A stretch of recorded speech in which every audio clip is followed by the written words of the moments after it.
County, Austin. Okay, so that's the prosecution's opening statement in the Kody Lott case. We're recapping it right now. Yes, we have the verdict, but no, we're not going to let you know what it is just yet because we have to analyze this case in its entirety. And to help me analyze it, joining me right now, I'm so happy we got him, forensic death investigator from Jacksonville State University, Joseph Scott Morgan. Joseph, great to have you back here on Law and Crime. Good to be with you, my friend. How are you? I am good. So let's talk about this. When you process a shooting like this, two girls, one deceased, one survived, how does it work to process that crime scene? You have to start from a point of thinking I have to be meticulous. I have to cover every square inch of this area. This is kind of an open area where this event took place. It was essentially a planned ambush. So you're going to have a lot of movement. Some of the things that you're going to be taking into consideration are to put the shooter there. You would look at things like footprints. You'd look at points of interest that he had set up in order to facilitate the ambush and taking these two girls down. Then you got to think about all of the bits of minutia as far as evidence that you're going to recover, everything from spent brass, which is those ejected shell casings, to anything that he may have left behind as part of his planning to move forward with this. I'm glad we're starting there because when we come back with you, Joseph, we're going to talk about some evidence at the crime scene that would show premeditation. But before we get there, let's play the testimony of Garrett Farmer, a key witness of this shooting. Let's go. I can't imagine how difficult it is for that young boy to be testifying about the shooting of two girls. Not an easy thing and not an easy case.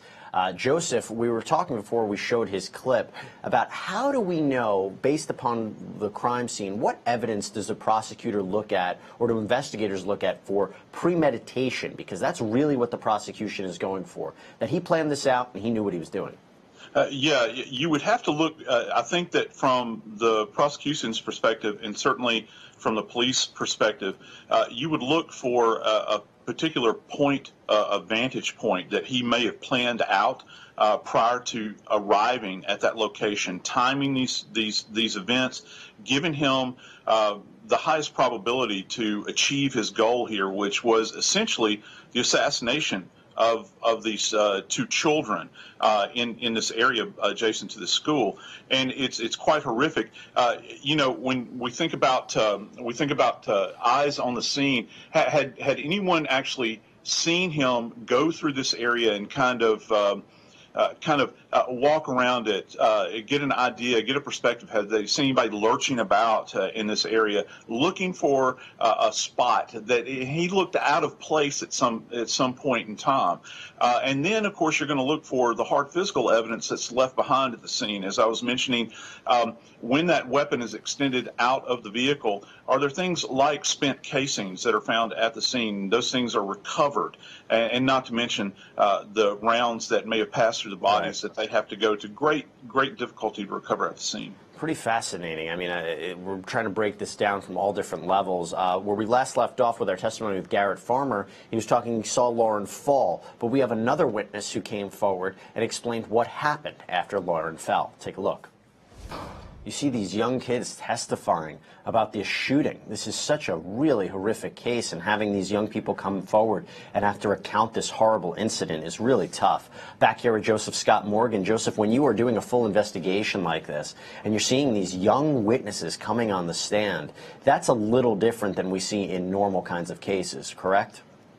Yeah, it's like being injected into an alien environment, even as an adult, but I can't even imagine as a child and having witnessed these events and then having to recall them in front of this big group of strangers in this odd environment. Because, as you know, court is kind of a daunting place, and it's an odd, kind of surreal existence. You have to watch what you say. There are particular ways that you have to go about things, and you could see kind of the anxiety on that kid's face as he's attempting to memory recall on the stand. And this is something that will never be erased from his memory, the event. Now, the events or the details will change, and of course that's what we have to go back and try to marry up with the physical evidence relative to the story that he's telling at this particular time. I know we have about 30 seconds or so, but shootings in general, are they tough to recount as a witness?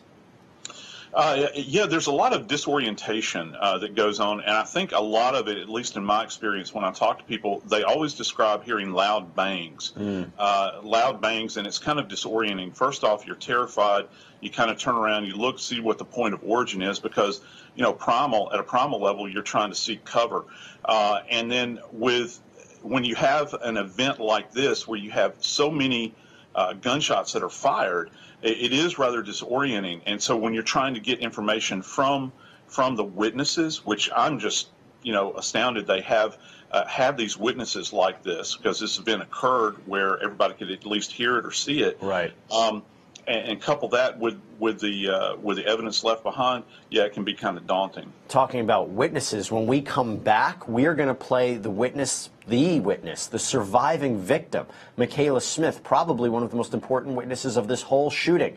So stay tuned here on Law and Crime. We have a lot to cover, and you're not going to want to miss anything. We'll be back right after this.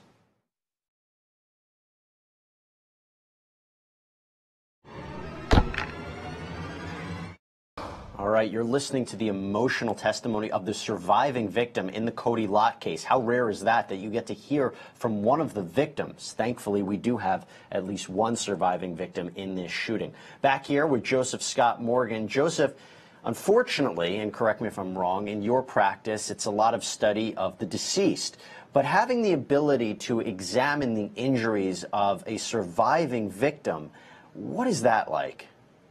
It's tough. In my experience working with the ME in Atlanta many years ago, and then with a coroner down in the New Orleans metro area, we had actually been called in to visit ICUs to examine living. This is actually living forensic pathology, and this is something that does occur.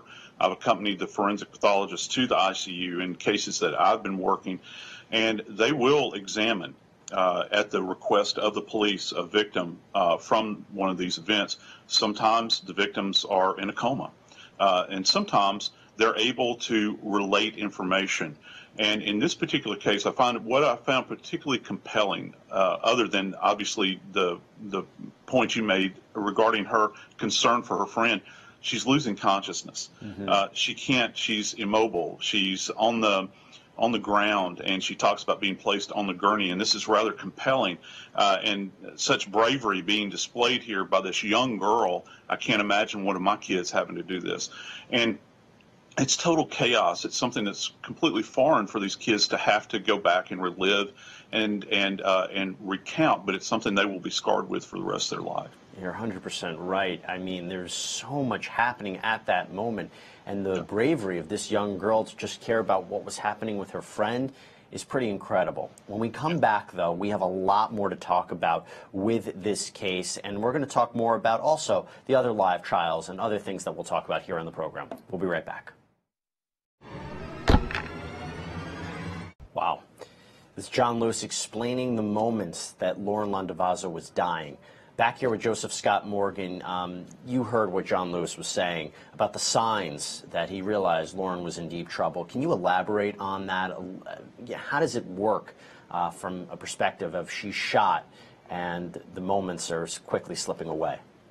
Yeah, we refer to that as kind of being in agonal respirations, where that the respirations and the blood pressure is dropping precipitously, and it's pretty powerful when you listen to a former infantryman talk about that, because as a former soldier myself, I'm aware of what basic training they have relative to first aid, and he would have been well aware of this. He knows that this is a critical situation that he's in. This girl has been shot multiple times. Another interesting thing that he brought up, Jesse, was the fact that he talked about the attitude that her wrist was in. One of the things we look for, and we have what are referred to as the cardinal signs of death, is non-responsiveness to painful stimuli. And you'll see people that will do a sternal chest rub, that sort of thing, to try to wake people up. And also if they're in kind of a contorted position, they're being pinched in some way, something like this, and they're not responding to that, you're well aware of the fact that that they're no longer among us, that their brain is shutting down at that point in time. And he paints a graphic picture of what this young girl went through.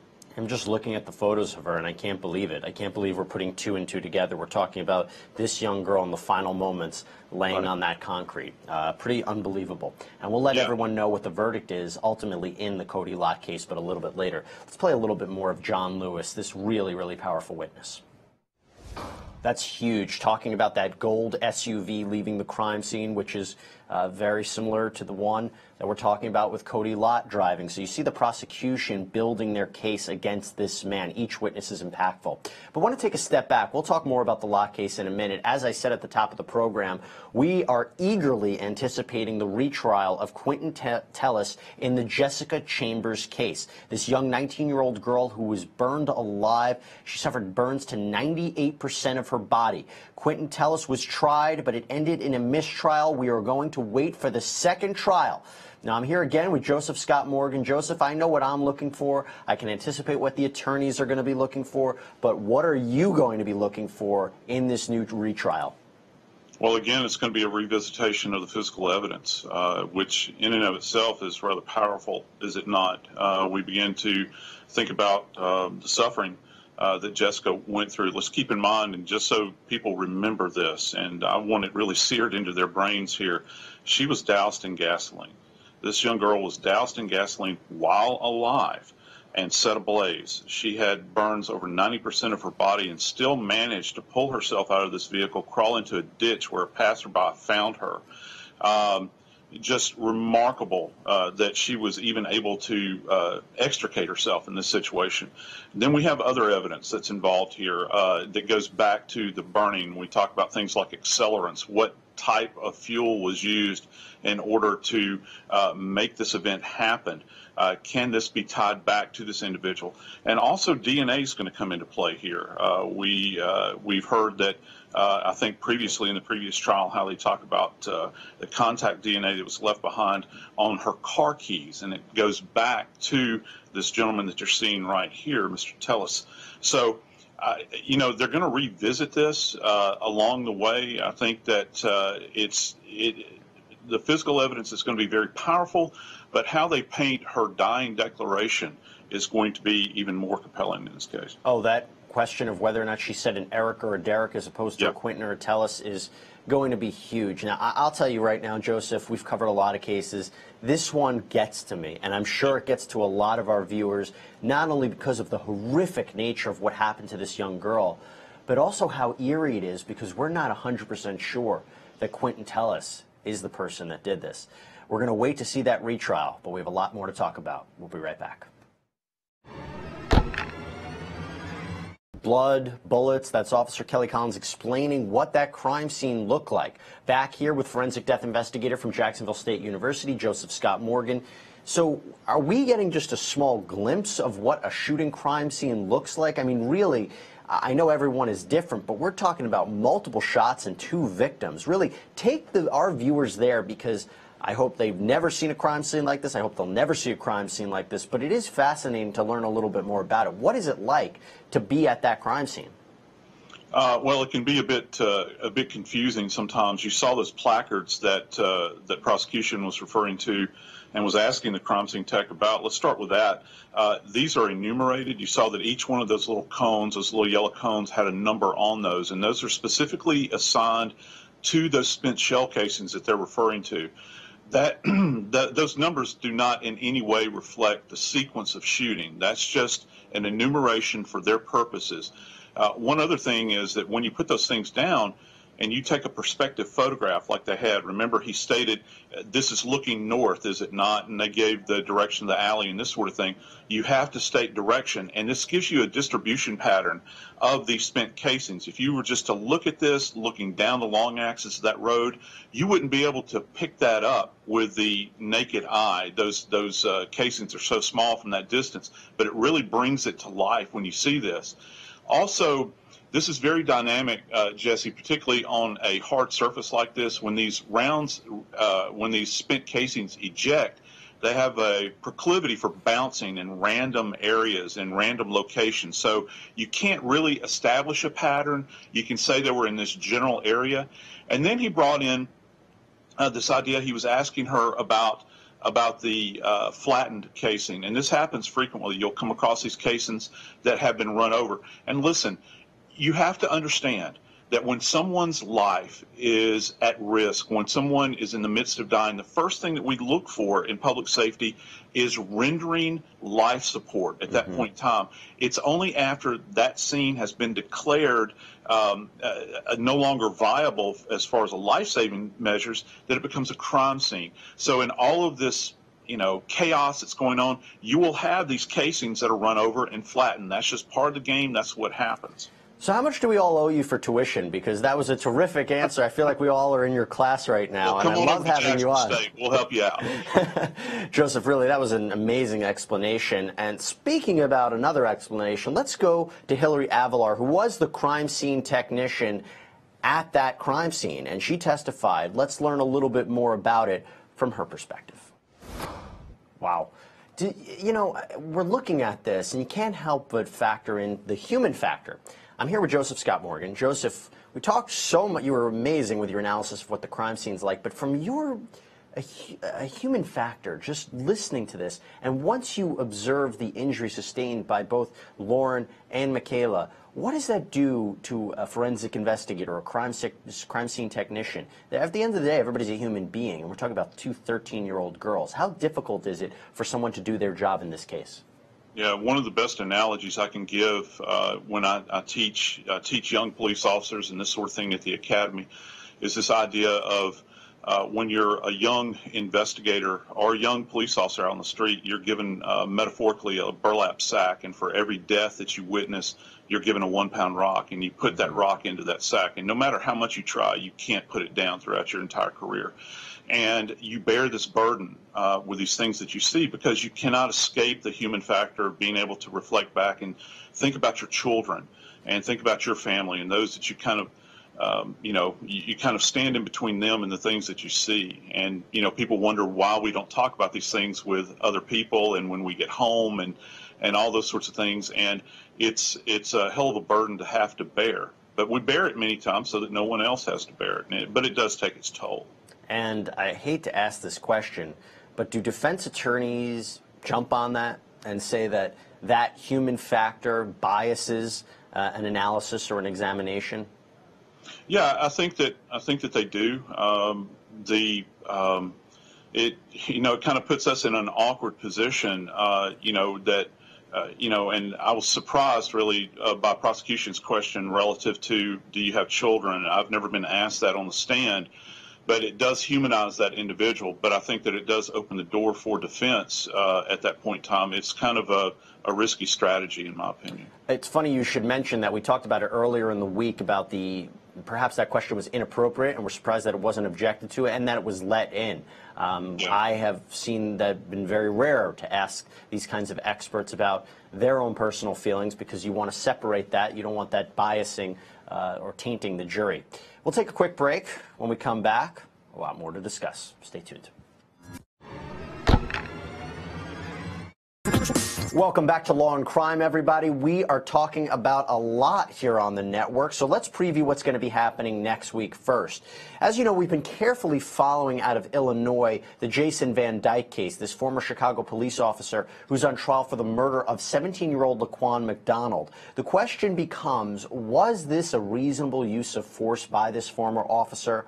Or was this murder? We've seen testimony that Laquan McDonald was holding a knife and was on drugs, acting erratically. But when you look at that dash cam footage, you see him walking away from the police. We should also learn that there was a taser unit in the area, and there was only one person that night that fired his weapon, and that was the defendant. These are all factors for the prosecution. At the end of the day, the defense will really harp on the fact that what was in the system of Laquan McDonald and that he was holding a deadly weapon and was near the police. This is a really interesting back and forth, but that dash cam footage, which you're looking at right now, could be the most important piece of evidence.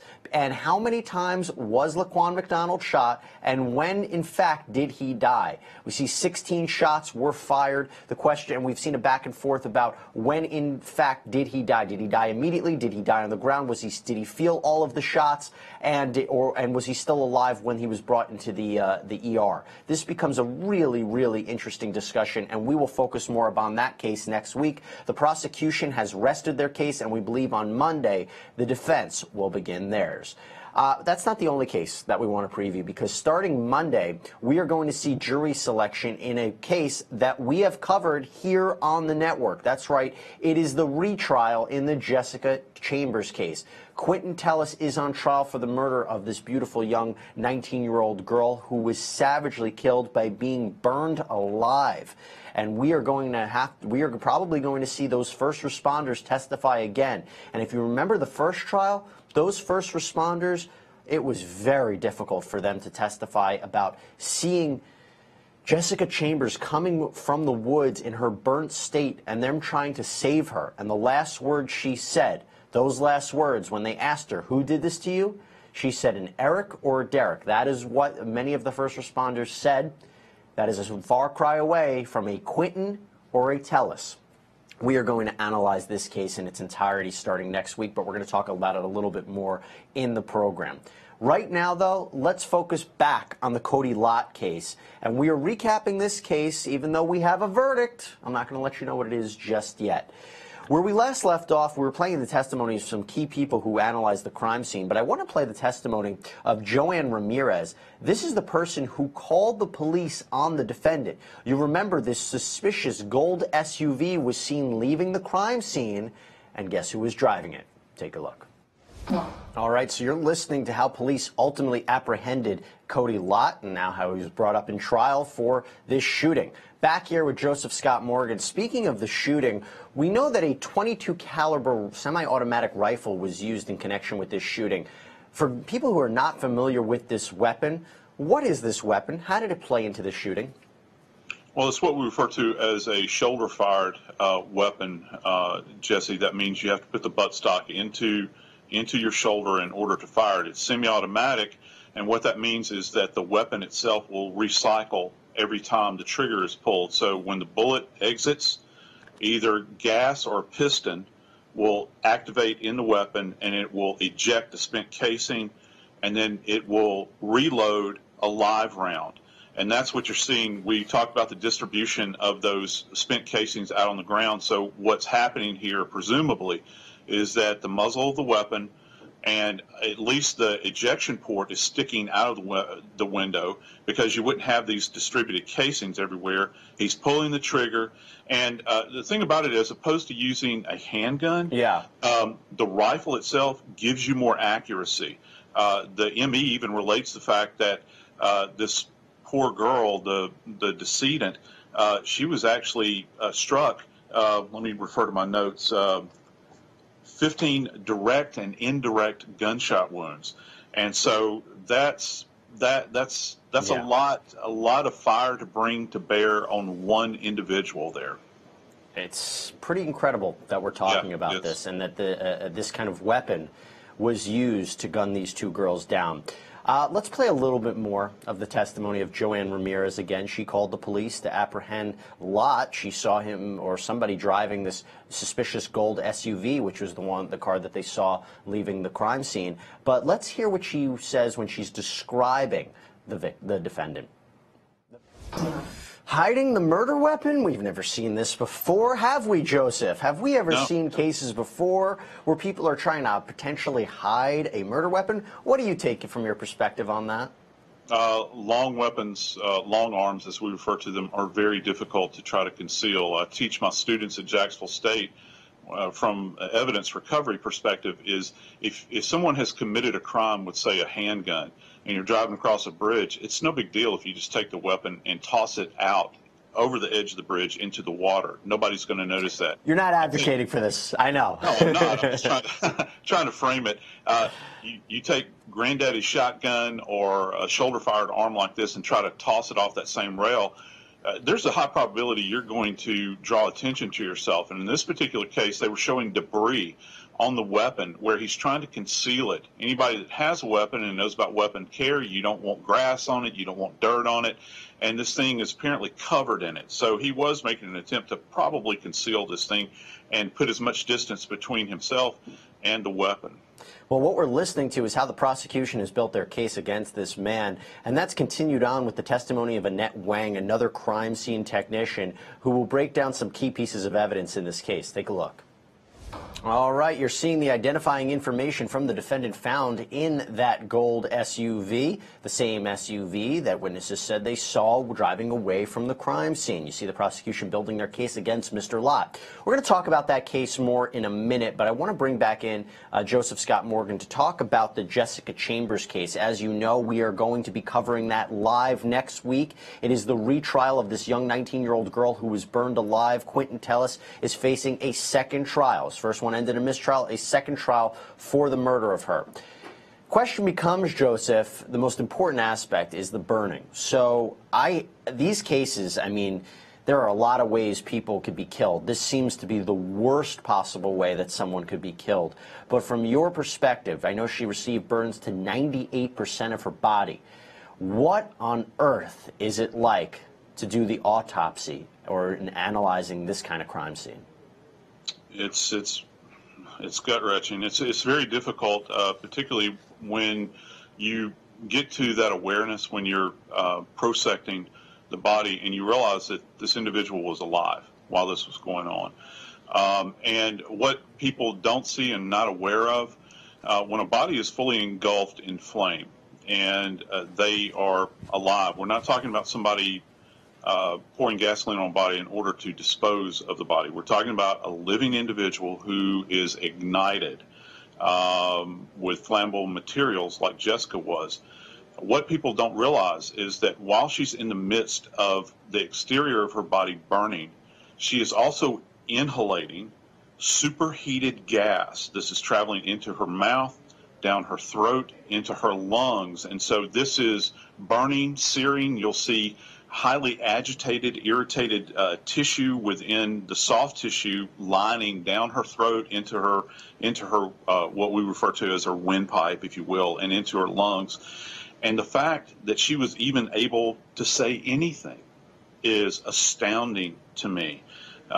Whatever it was that she stated, whispered, conveyed to this individual, when you see this up close and personal, it's amazing. Now, when you're talking about collecting the evidence, you have to be very, very careful here because people think that evidence has been destroyed, but also with fire, individuals that douse individuals with gasoline or accelerants are creating evidence as well that can be used as a tieback. I mean, you've said it so well. It exhibits the strength of this young girl to be going through all of that and still be able to get out words and try to say who did this to her. This is a tragic case. It's a tough case, but it's an important case that we're going to cover here on Law and Crime. We'll be right back. You just hear the helplessness that she feels in not being able to save Lauren Landavazo's life, but it was already too late. Back here with Joseph Scott Morgan, forensic death investigator from Jacksonville State University, trying to save these victims. I mean, we do have a surviving victim, but in your experience, when you speak to the people who rendered first aid, and I mean, there was not much she could do in this situation, but in other situations when they have to act fast, especially in shootings, what is that like, trying to render first aid to people? Because a minute could be the end all be all. Yeah, it's first off, again, I go back to this idea of a primal kind of response, even on the people that, even as it applies to the people that are attempting to render aid. You know that something horrible has happened, you're having awareness of it, and you're trying to frenetically do everything that you can possibly do. But there's a tie back here forensically, Jesse. Dr. Stern, back at the turn of the last century, was one of the first pioneers in forensic psychology, and he talked about how memories fade over time, and this is victim recall that he discussed. And when we go back to revisit these things, I think, you know, the human brain, I think that Dr. Stern was on point with this. The human brain does a thing that's like layering. Over time, you're trying to protect your mind and the things that you've seen. And so those things that you thought you had in such clarity at that moment in time have become kind of fuzzy in retrospect. So looking back on this, it's very important for us as investigators to get to these people as soon as we possibly can, to speak to them directly in a compassionate way, but to try to have them tell us exactly what they saw, what they experienced, because over time, the brain is trying to protect itself. This is a horrific event. I can't imagine. Anyone to have to have endured. Honestly, I can't imagine what it was like, and we talk about it because we're also going to be talking about the Jessica Chambers case and the first responders who tried to save her life as well. We will take a quick break on our end, but as you know, there is a lot to discuss. We'll be right back. Wow. Unfortunately, I feel like I could watch that for hours on end to try to get into the mind of this individual. I'm back here with Joseph Scott Morgan. Joseph, I really don't have much more to say than what do you think about what you just saw? I wish I could take my brain out of my skull and scrub it with Comet at this point. Yeah, he's a regular modern day Messiah, isn't he? What kind of shocks me about a lot of these cases, Jesse, and I've been involved in, many over the course of my career, where it comes to multiple deaths, it seems as though the more egregious the crime, the more horrific it is, the more latitude is given in an attempt to explain the behavior of an individual, to try to put it off to mental illness. I'm not saying that there's not pathology there, but I think the question would be, is he debilitated to the point where he can't make a lucid decision? But he knew to leave. He knew it was time to go. How does he say that he doesn't know what he did was wrong? I mean, he understands he killed somebody. He's just talking about the justification for it. Yeah, he's fully aware of that he's in trouble, that there are problems on the horizon for him, and he has to escape it. He realizes that there is a price to be paid for shooting defenseless little children in an alleyway with a .22 semi-automatic rifle. I didn't see him going after a bunch of big burly guys. He victimized these children. He was in an asymmetrical position, not just in the vehicle, but, he's older than these children. He's gone out and he's perpetrated this with purpose. And there's a pride, there's a sense of pride that I can't help but, I mean, it's just so disturbing to see him smiling and happy about what he did and talking a mile a minute. It's so disturbing.